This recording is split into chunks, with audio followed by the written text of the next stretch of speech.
Hello and welcome to Your Employment Matters. I'm Beverly Williams and I'm here to help you navigate your career.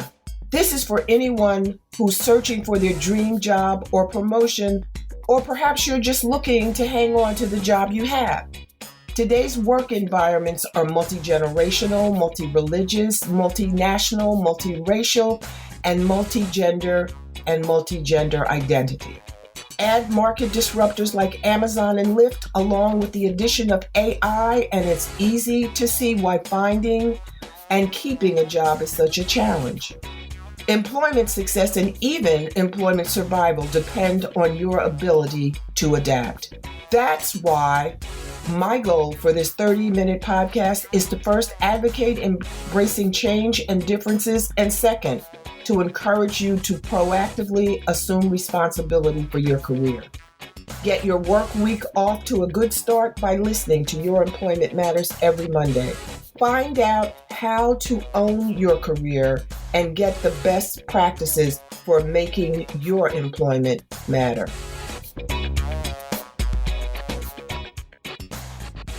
The pandemic has taken its toll, and if I understand the news reports I've heard, we're fooling ourselves if we think it's over. Now, many people are relieved because any confusion notwithstanding, restrictions across the country have been lifted and people are traveling, visiting, and otherwise interacting with loved ones and friends and even strangers. So make no mistake, COVID-19 has changed us and challenged our coping skills. Furthermore, it will test our resilience going forward. Now, I came across a Psychology Today article that says that 2 in every 3 adults felt more stressed because of the pandemic. Adults between the ages of 18 to 23 are reportedly experiencing higher stress levels than other adults.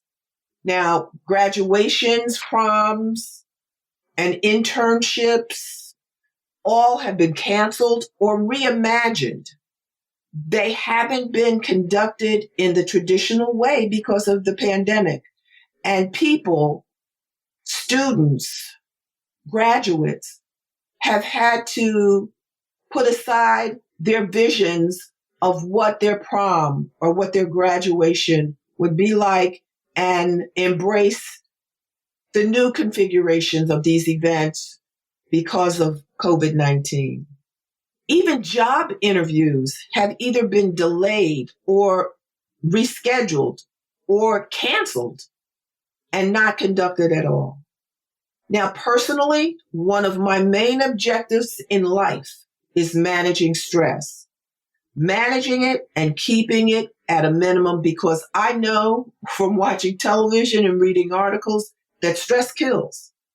So I was comforted when I participated in a webinar recently hosted by Women Lawyers in Bergen, a professional organization of women lawyers in Bergen County, New Jersey, of which I'm a member. What I wasn't completely aware of was that May is Mental Health Awareness Month. And I'm glad that we're still in May and that my guest today, who was the speaker on the webinar I referenced a moment ago, is Tracie Pinnock, who is owner and therapist of The Pursuit of Happiness Therapy, LLC, which is a virtual therapy and coaching practice that provides services for women healing from heartbreak and to corporate teams seeking stress management. Now, Tracie is a licensed marriage and family therapist with a virtual psychotherapy practice where she works with women and couples. She helps ambitious, busy people cope with and manage stress. God knows we could use more of you, Tracie. Tracie helps her clients understand and form proactive relationships with stress through identifying their stressors and adopting learning tools. She offers corporate stress management workshops to help leaders and their teams manage both work and personal stress in order to increase mental wellness and productivity, as well as a fast paced stress management course. I'm thinking that you conduct the stress management course, Tracie? It's actually a video course. So Oh, it's me. video. Yeah, recordings of me, but it's videos. Oh, great. That's great for people. So you have clients across the country or globally even. Yeah, that definitely can be globally because it's just online. Great. Oh, that's wonderful. Well, as Tracie acknowledges, stress management can be challenging in normal time, but it can seem almost insurmountable in the middle of a global pandemic. Welcome to you, Tracie, and thank you for making time. I know you're busy. I'm very grateful because so many people are stressed out in plain English and are Yeah. having coping skills. And it's my hope that hearing you and hearing some of the things that you've been able, some of the strategies that you've been able to develop will help them at least take a step toward managing stress and encourage them to get additional therapy if it's necessary. Yes, absolutely. Yeah, thank you very much for having me. I'm really happy to be here. And as you mentioned, I mean, stress is an issue in normal times because we're alive. And I always say, like, being stress free is something that we often talk about, but it's actually not a realistic goal and you will fail miserably at it because there is no stress free as long as you are alive. But you want to be able to manage stress. There's stress reduction, there's coping well with stress. So that's really more of the goal. And so in a pandemic, in these current circumstances, stress has definitely just kind of exploded for a lot of people. We've just had to, there's the obvious things that come with being in a global pandemic, like concerns for your health and safety and well being. But then there's all of these other issues that it has caused that we've had to adjust to, and we've had to adjust to very quickly without any warning. We're talking about things like people losing jobs. We're talking about children having to do school remotely. We're talking about being stuck in your house a lot more for a lot more time, either alone or with the people in your home and like what that means. We've talked about socially having to be disconnected and separated. Travel. I could go down the list. We all know the things, but what we were not necessarily prepared for was the impact of all of these things and how it all plays into our well-being, particularly just kind of in terms of coping tools that a lot of us would use for stress management in normal times. A lot of those have been taken away or restricted for us as well. I think what surprised us most of all, first of all, the scope and breadth of the virus and its devastating impact, but it was the duration. I don't think anyone expected to be isolated for more than a year, Yeah. not even a year, not even 2 weeks. Yeah. Yeah. I mean, the messages we were getting was that this is going to be over. This is not a big deal. And I don't think that helped us manage our expectations. So what we expected didn't materialize and it just became prolonged. Right. And that caused anxiety. Absolutely. I completely agree because what the key word that you mentioned is expectations. Our expectations of anything significantly impact how we experience the thing, right? So when you go into the doctor's office, I don't know, have a relationship, anything, a new job that you're starting, our expectations upon entering that situation can greatly impact how we cope with and deal with the situation. So not having realistic expectations of something or not having accurate expectations of something absolutely tends to make it harder when that something happens differently than we expect. So to your point, thinking that you're going to be in a situation for a week or so versus finding out that it's over a year, yeah, that threw us for a loop for sure and definitely impacted our coping abilities when it comes to stress. And there are families, people, couples who may not have been getting along that great Right. were thrust together for an extended period of time, and that either helped the situation, right. or it may have exacerbated an already bad situation.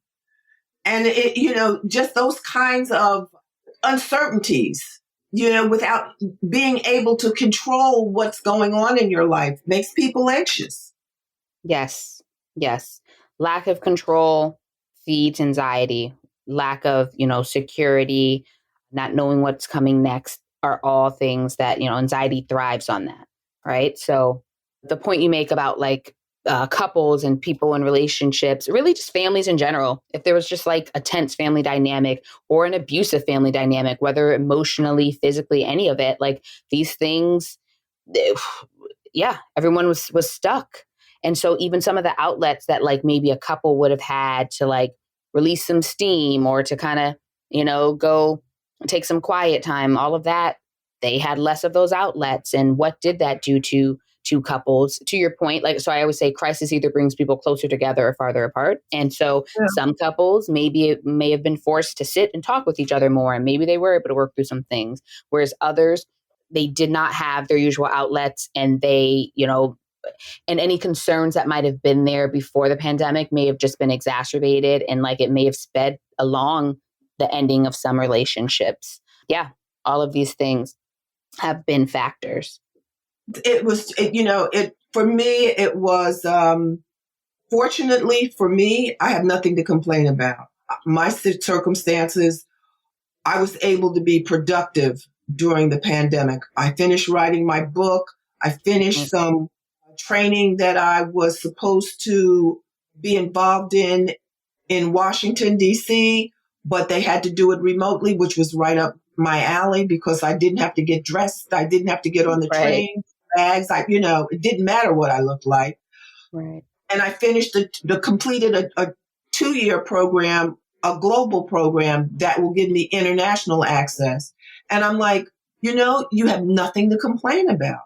But I haven't seen my loved ones, and encouraging people to get vaccinated. That's also stressful. If you have underlying medical conditions and you've gotten vaccinated, or you may not get vaccinated because your underlying conditions may make it, let's call it hazardous, potentially hazardous. You may not get vaccinated. You feel exposed because you can't confirm that people you're interacting with have been vaccinated.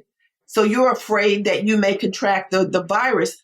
I mean, I have friends who are bouncing off walls.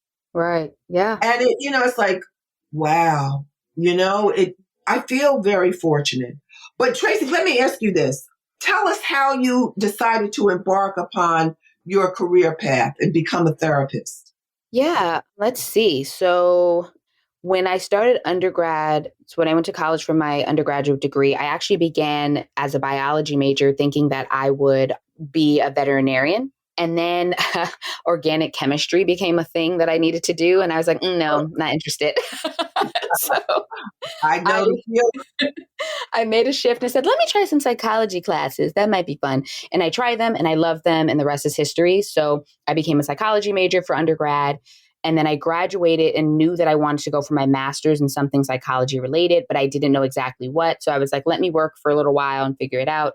And in that couple of years that I worked in like human services, and I realized that I loved talking with my friends about relationships and dating and things like that. And I was like, oh, maybe being a couples therapist, that could be fun. So then I researched it and found out that marriage and family therapy was an actual degree that you could get. And so I went ahead for my degree in that. So I got my master's in marriage and family therapy. And I had also known early on that whatever I did, I wanted to help people and I wanted to work for myself. So this brought both together. So meaning that once I graduated from my master's program, which was in 2011, I went into doing, working as a therapist in different agencies, but I always knew that I ultimately wanted my own therapy practice so I could make my own schedule, kind of do my own thing. And so I did that as quickly as I could or felt I could. So in 2015, while working for an agency, I was able to rent space at a reduced rate because I was an employee there. So that's when I technically started my practice on a very part-time basis. from 2015 on, I just kind of slowly progressed to becoming more and more independent on my own until I was in full-time private practice. Maybe 3 years ago or so, that's when I maybe became full-time private practice. And so, yeah, here we are, at least in terms of practice. And then in terms of like my focus of like women and breakups and really challenging life transitions. So it could be grief and loss. It can be remarriage, step families, just things where we make some sort of significant shift in our lives. So breakups is like the big one. That came from both personal and professional experience. I went through a really hard breakup myself about 5-ish years ago with my oldest son's father. And I went into like a situational depression, but I was able to kind of bring myself out of it. And I thought, hey, I can share some of my experiences to help women. And then I also had the professional aspect of it, just as being a therapist.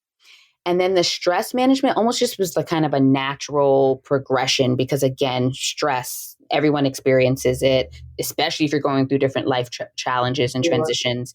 So that happened. And then the corporate world aspect of it, definitely with working from home and everything like that, that's been a really recent shift of offering it to like companies to help their employees. Did the virtual aspect of your practice, did it pre-exist COVID-19 or did it Yeah, good question. as a result of COVID-19? It did technically exist before COVID-19. I offered both in-person and virtual. And I had a thought that in a couple of years, I might go fully virtual. I had been looking into it and researching how you do that. And then COVID happened. And then it just took off from there to the point that last September, I gave up my physical office and went fully virtual because I was home, my kids were home, all of the things. And so, yes, COVID just totally pushed me in a direction that I was already thinking of going. That was very thoughtful of you. I mean, a lot of times people don't have vision. You know what I mean?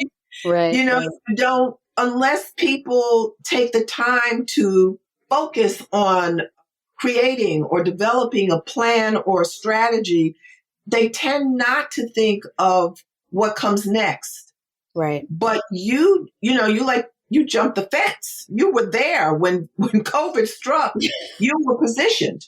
Yeah. And actually, yes, I recall like thinking back to that time when everyone was having to make these transitions. A lot of my colleagues, they had a bit of an adjustment to this virtual piece because they hadn't been doing virtual therapy. And so everyone was scrambling and like, how do we get approved by the insurance companies to do virtual? Because that's its own world when it comes to insurance, even recognizing virtual therapy.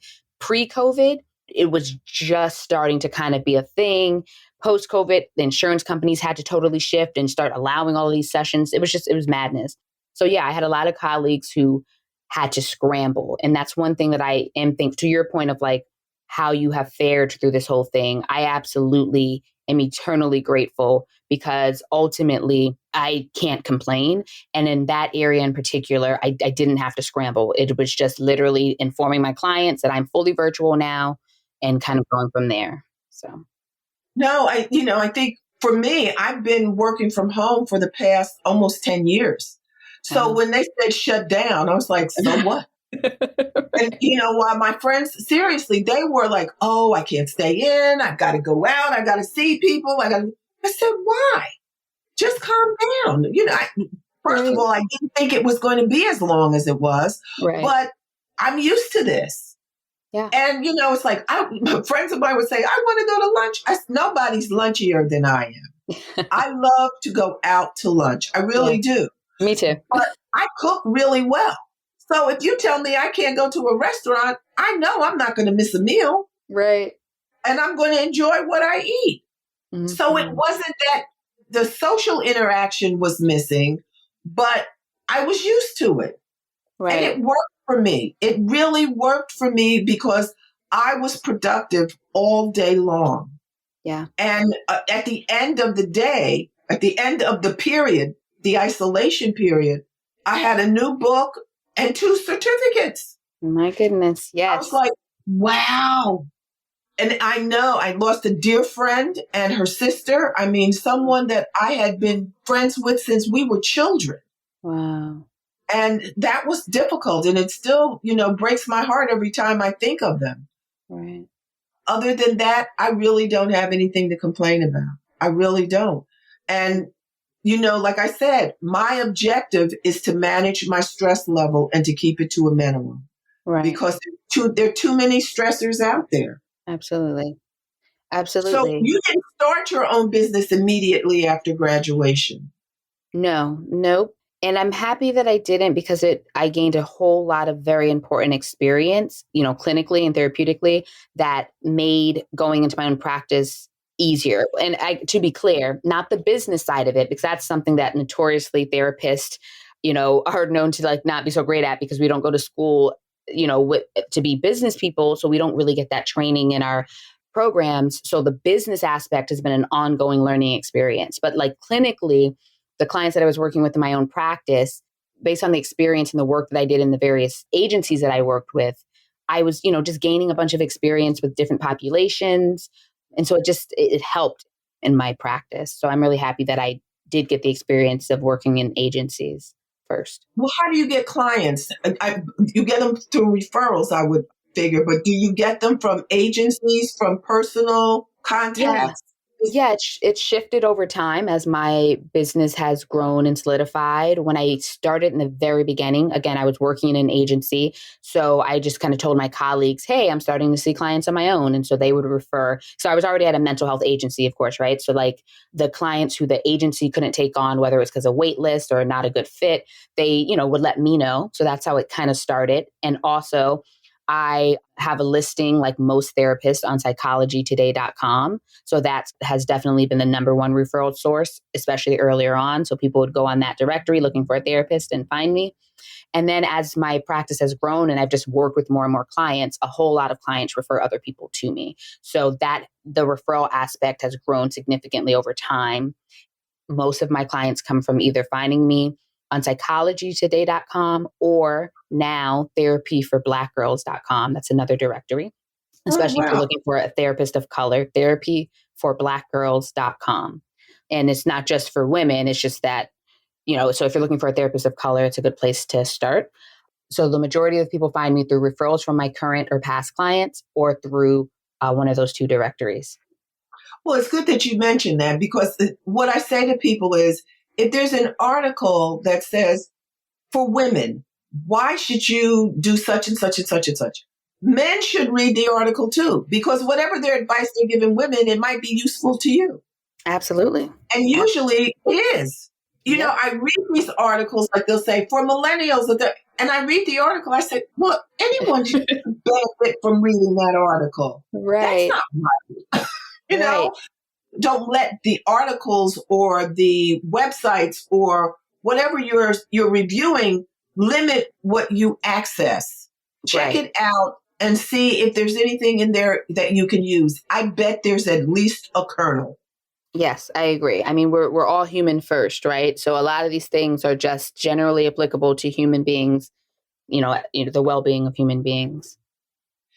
Now, we talked about how managing stress through a pandemic is a challenge and managing stress when there is no pandemic. That's a challenge too. What tips do you have for people, if you have any, that can help them manage stress better until they can get to someone like you?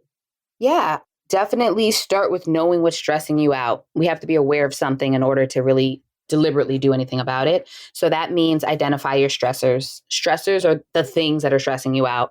So sit down. And I think that maybe let me rewind there. I think so. A lot of stress management is sitting down and being deliberate about it and being a little more formal about it than we think we need to be because we're just running and running, right? I'm stressed, right? I have a lot of stuff to do. I don't have enough time. I have all this happening. So I can't possibly take time. Da, da, da, da. But I'm here to say, if you take the time to do this, it will help you tremendously. It's like the planning and prep work for anything rather than just piecing it together as you go. That's way more stressful and less effective. So I recommend an actual process of sitting down, asking yourself questions and answering them for yourselves. Get some pen and paper, get your computer out. What are my stressors right now? What is stressing me out? So it might be my house is a mess. I need to get it clean. I have, I don't know, a family member who I'm at odds with that's stressing me out. I am worried about paying the bills. Work is stressing me out. It can be all the things, but you literally want to write them down. It makes them more concrete things that you can actually tackle. The next piece is to categorize those stressors into one of two categories. There are controllable stressors and uncontrollable stressors. Controllable stressors are the things that we can highly influence or change. Uncontrollable are the things that we don't have much influence over. So a common example of an uncontrollable stressor is being stressed out about an ill loved one. There's nothing that you're going to be able to do to directly impact that person's illness. So we'll get into what you do about that. And then there's controllable stressors, which are the things that you can likely do something about. And I want to be clear, even when we feel like the something may be hard to do, there's still something you can do about it. If there's still something you could possibly do to impact it, then it is a controllable stressor. And so depending on what category you put your stressor in, the next thing is to either problem solve for the stressor or cope with the stressor. So for uncontrollable stressors, like dealing with an ill loved one, you must cope with that. The stressor exists and there's nothing you're going to do to be able to change it. So that's where we start going into this idea of coping tools, which quite frankly, very simply put, are the self-care tasks that we do for ourselves. Just kind of a little note on self-care. It's a term that's used often. I think it can be vague as to what it is. I like to identify it as anything that brings you a sense of peace, joy, or excitement. So it really does start with you knowing what self-care is for you and recognizing that it's not the same for everyone. And just because something's self-care for one person doesn't mean it is for you. So that's another part of the process. What is self-care for me? Make a list. You want to be engaging in these type of activities for yourself in order to deal with the stress that's going to exist if it's an uncontrollable stressor. And that there's a whole process there in terms of planning out your self-care and really putting it in your life in a deliberate way. But if you're doing that with consistency, then you are setting a baseline for yourself around stress levels, because some stress is just going to be there. So you need something to balance it out. But for the stressors that you put in the controllable category, then you want to problem solve as to how to deal with those stressors. How can I eliminate or reduce these stressors in my life? So if I'm concerned about how I'm going to pay the bills, I'm looking at what is my income? What are there things that I can shift around work? Is there a career shift that needs to happen? Are there people who I can borrow from? You're just getting creative and brainstorming all the potential resources that you have, because I do think we tend to underestimate our resources. If it's not an obvious choice, we think of it as not a choice at all, if it's not an obvious option, we think of it as not an option at all. So if it's I don't have a savings account with, thousands of dollars in it. So, I don't have the money. Well, no, maybe there is someone who you can ask and borrow it from. And maybe that conversation isn't very comfortable for you, but is it possible to have the conversation? And could it turn out that they're able to help you? Do I need to, seek other financial resources? So the idea is that you sit down and you actually list out any potential resources in your life that could help you manage that stressor. And then you make a plan of how you're going to access those resources. So do I need to call my friend John and ask for the money? Do I need to make a plan for filling out, this loan application if I've decided that that is a good option for me? But make a plan of when and how you're going to execute bringing the resources or utilizing the resource. And then you play out this plan for, how a couple of weeks or however long it's going to take to institute it. And you sit down again and you reflect on, has this helped this stressor? Has it helped reduce the stressor or eliminate the stressor? Are there any other stressors that have now come up? And you kind of do it again. And it's just a process that you can take with you throughout your life to deal with all the stressors that come up for you. That structure alone should help a lot of people. Because it's something that you can do at any time. Yes. And hopefully over time, some of those stressors go by the boards. They drop off. And there may be a new one added, but at least you can see that you're making progress or not. Yeah. I appreciate you, explaining self-care, because that's a phrase I've seen a lot. Yeah. And I was like, okay, I think I know what it is, but I'm not really sure. And you made it very clear. Yeah. I think taking lavender scented baths is a self-care for me. Yes, me too. Right out. I agree. Yeah, absolutely. And actually a little bit with the self-care piece, and even with the piece where you said, you may see that some of these stressors, haven't resolved themselves. That's where you have to start, again, self-reflection, which is just asking yourself questions and actually answering them, trying to answer them, is so key here, because sometimes we come to conclusions like, oh, this stress that I'm having with, I don't know, ex family member and the tension that's there, as much as I would like to have this wonderful relationship with my aunt, sister, whoever, I may have to come to the realization that this is a relationship that maybe it's toxic to me, or maybe it's really, there's, no seeing eye to eye, and start having to make real choices around the boundaries we now set with people in our lives or tasks in our lives, what we say yes to, what we say no to. And this directly goes into self-care, because setting boundaries is self-care. It's a fundamental self-care thing. Like I said, self-care isn't one size fits all, but there are a few fundamental things all humans need: sleeping, eating, moving our bodies, social connection. Setting boundaries is what helps you manage stress ultimately. If I were to say one word, it's boundaries. It's saying yes to this, no to this when it makes sense. It's saying, yes, I can have this conversation with you, Auntie so-and-so. No, I can't have this conversation right now, maybe later. Or it's the ways that we allow access to ourselves. And it's the ways in which we give our energy and our time and our space to people and things. It's key. So boundaries is a big piece of this. Well, I have set boundaries in managing relationships. Like I said, I know stress kills, and I'm trying to stay here. Yeah. It's like a friend of mine has a mantra: save yourself. Mm. Don't save yourself, you won't be around to help other people. 100%. 100%. I've adopted it. I'm there. I'm definitely there. Awesome. Now, I know that you counsel women.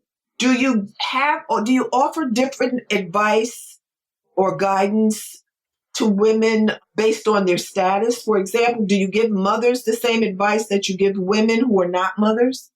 Generally speaking, yes, because it definitely is you kind of take this general process that I mentioned and you apply it to your life in the unique ways that you need to. So a mother who has kids, she just may have some different stressors than the woman who doesn't have kids. So stressors like childcare, who are going to watch my children, or stressors like how her children are doing in school, or behavior issues or things like that. So she's just listing those things as her stressors.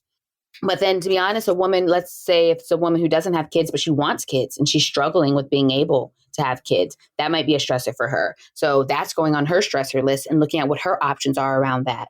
So it is generally the same, at least that process is, and you apply it to your life as needed. I do think that, so if you take like a mother who has kids and we talk about self-care and boundaries, I do think that that can be a particular challenge, because as a parent, there's this general sense of like, there's this understanding that you have obligations to care for your kids, which I think can turn into this general like belief that means I'm all sacrificing all the time, no matter what. That's dangerous. That's dangerous because, to your point, if you don't save yourself, who is going to take care of your children? I say to mothers all the time. I'm like, if you are mentally unwell, physically unwell, in the hospital for any reason, who is taking care of your children? And I mean, and of course, you may have other people physically in your life who can step in, but like the reality is you're going to be concerned about how things are being managed. So ultimately, you have to be okay in order for your kids to be okay. And, an unhappy mommy does not equal, or an unhappy woman who has parenting children does not equal a happy mommy. And a unwell woman does not equal a well mommy. So like, these are things that you really want to factor in. So I do talk with moms a lot about setting boundaries with their children too. Like it shouldn't be an unboundaried relationship. Like you need to be able to talk with them about, needing time or space, or why you're doing something or not. Like all of these things matter. And moms in particular, I do think struggle the most sometimes with identifying what self-care is for them, because they're so used to taking care of everyone else that they haven't even focused on themselves. So like I will literally talk with them and say, so what's self-care for you? Silence, crickets, no idea. And I'm like, okay, that is problem number one. You will leave here today having some ideas of what self-care is for you, because without that, we have no place to start. Well, no, that's the function of a mother in many women's eyes. Right. And they're the last people that they take care of. Yes. Yes. So now, what advice do you have Two things. What advice do you have for anyone considering becoming a therapist? And what advice do you have for anyone who may think they need a therapist? Yes. So becoming a therapist, if you know that you want to have your own practice, then I highly recommend that besides, obviously, you would go to a master's program and maybe from there, even a PhD program, you're going to learn the clinical skills there. But if you want to have your own practice, I definitely recommend you researching business practices around state laws and just business related things, entrepreneurship, find people on, Instagram and Facebook to follow who are in those realms, because that is the piece that most therapists like struggle with when they're going to their own practice. Because as much as we're out to help people, if it is your source of income, then it actually needs to be sustainable for you to live your life. And so I definitely say look into, entrepreneurship and business if you want to have your own practice. And obviously, yes, you would go for a master's program at the very least, and maybe you decide to go for a PhD or a PsyD program as well, particularly if you're interested in teaching or research. And anyone who needs a therapist, psychologytoday.com, therapyforblackgirls.com, goodtherapy.com are directories with a lot of therapists who, the first two, Psychology Today and Therapy for Black Girls, a lot of the therapists on there accept insurance, and Good Therapy, less of them accept insurance. And then Open Path Collective is a website where therapists offer reduced rates. Also, if you have insurance, you can contact your insurance provider and ask for a list of providers in your area. These lists are not always the most up to date because therapists might become unpaneled and not update their information, but it is a good place to start in terms of finding someone who accepts your insurance. Also, you can ask therapists if they have a sliding scale. Not all do, but it's something you can ask. What else? I'm trying to think of like the most direct ways. Definitely those directories are big. Googling therapist and you can type your zip code or your state even, because now since there is so much virtual therapy, we're not as limited by city. So you might just look in your state because therapists do practice by state. So yeah, those are like the most direct ways. And also ask around. So this goes to that part of like talking openly about mental health and things like that. Ask people in your life if they know of a therapist. You'd be surprised how many people you know who are in therapy. It's true. And fortunately, people are more receptive to speaking openly about mental illness. Yes. And that's very helpful. How do you know if you need a therapist? Yeah, I just say my answer is pretty easy because I happen to think that everyone should go to therapy at some point in their lives because we go to the doctors for a physical. Why not sit with somebody and talk about yourself and your stuff? Again, to this idea of stress management, just get some things off your chest at the very least. And, at the most, maybe you have trauma to deal with. But ultimately, it's about how you're feeling and functioning in your day-to-day life. So a lot of the criteria that needs to be met for getting a certain mental health diagnosis is the impact that thing or that issue has on school, work, or recreation. So if you, are finding yourself really struggling with showing up in your life in the ways that you feel you should, so at work or with your kids or with your partner or with your friends or just in terms of, your mood, then it can be a perfectly good time to get therapy. What we do not need to be on the edge or on the brink in order to seek out therapy. Just the opposite, I highly recommend that you don't wait until you're on the edge to seek out therapy because it just becomes a harder go. It's like letting a physical ailment go on too long. So get into therapy when you feel like you just want a little support. Well, but people don't go to the dentist until they they have to. They don't go to the doctor unless they see blood or a bruise or something. They wait longer than they should. Right. And most doctors and dentists would also not recommend that. Go get your No, annual you're right. physical. Go get your You're annual absolutely physical right. just every year, just because that's how you catch things before they become a bigger problem. Well, I've truly enjoyed this, and it's been very informative, as I knew it would be. Is there anything you would like, a parting message you would like to leave our listeners with? Yes, the fact that we all need support and we all struggle.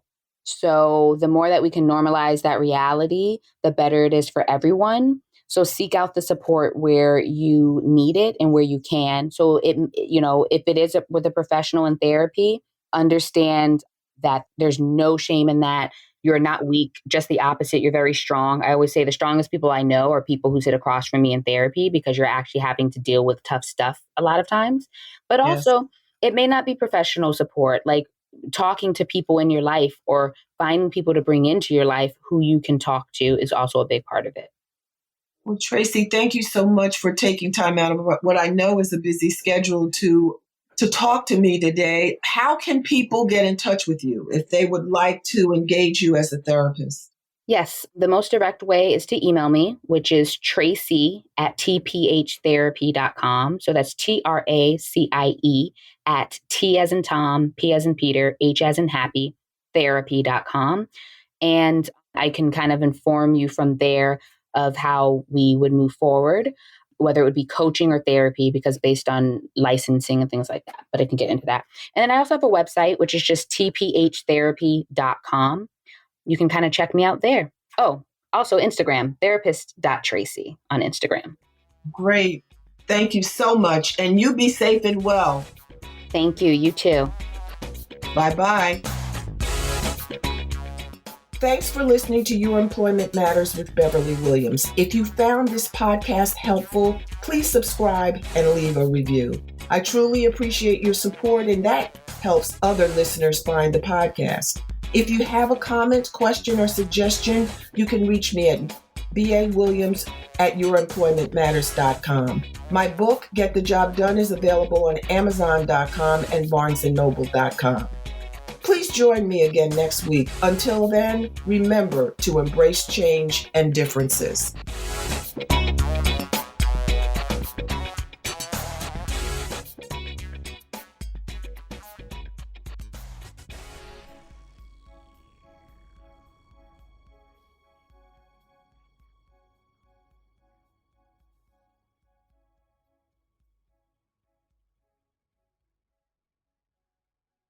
This podcast is part of the Sound Advice FM network.